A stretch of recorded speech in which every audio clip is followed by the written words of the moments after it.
If you're asking the questions that are leading in the right direction, eventually the client will go, when do we start? That's it. And they'll be pulling out their wallet going, okay, when do I start? Where do I sign? Because if you're asking the questions, it'll help them determine what they really want. And at some point they're going to, and you may give them a little part of education, of course, on the product or something like that. But that's part of the process. You ask the opening questions and you may have a couple solutions and then you say, well, is this more important or is that more important? And they go, no, this one. So you go over here. Well, what about this and this and this and this? Oh, I think that's more important. Okay, then we're over here. Okay, what about all that? Oh, I need to be over here. And before you know it, if you're asking the questions the right way, the client's going to go, okay, I'm ready already. Just take my money. Let me qualify this because I love what you're going. But the bottom line is when it comes to questions, yes, they're valuable and you can actually non-start, if you will. But the bottom of what we all come across, the bottom line of what we come across is this, is that most of us will actually go into solution too quickly and we will lose our client because we haven't built the rapport or we're not going to the right solution, right?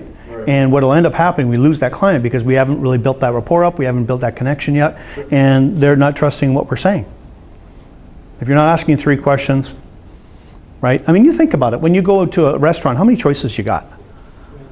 I asked for a hamburger. What choices did I have? Onions or no onions? Relish or no relish? Would you like mayo? Did you want bacon or did you want cheese with that? Did you want Coke? So how many fries did you want? What kind of fries did you want? Like, I mean, this is a simple decision. But it's not. There's a lot of things involved with that for them to get it right. And yet we had some non-proper orders come out today.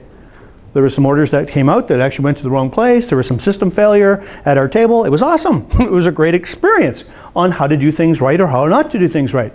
And they had good intent, right? So when we go back and we'll say, you know what? I just want to let you know about what you could do to improve your process.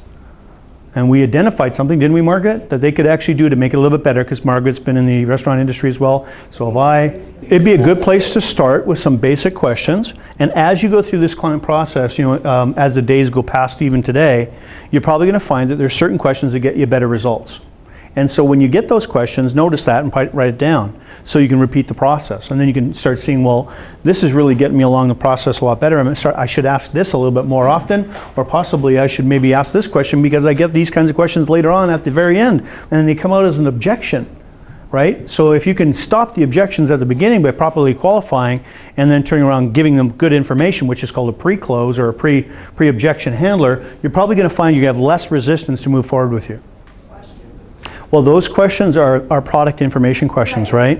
And so we all need that technical question so you can start to educate and you can also help the process get started.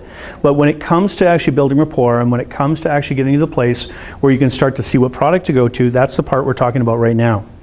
So this is everything from a cold call where you walk up and you have an opening kind of question or two that gets them curious about possibilities. So, if you're doing a cold call and you're not sure if they're going to need your product or service, you might have some kind of question that could actually tell them that you actually have some knowledge that they don't have. So that might be, have you ever thought about making double your income in a short period of time? As a business coach, or if you were in a product service, have you ever thought about what it would be like to never have to deal with that pain and agony again? Yeah. Have you ever noticed that there's this that takes place and you don't really need to have that problem? Or have you ever, like for instance, you're in all kinds of different things. Have you ever noticed that when you need something and you can't find it, it's usually too late? Audio visual. Have you ever noticed that you've got about 18 million remotes around and none of them do what you want it to do?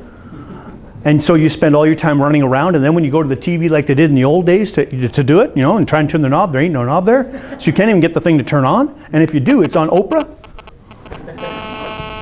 Right?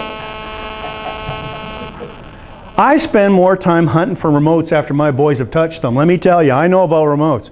But the point is that there's always a pain that you can kind of ask a qualifying question for if you know the kind of clientele issues in your marketplace.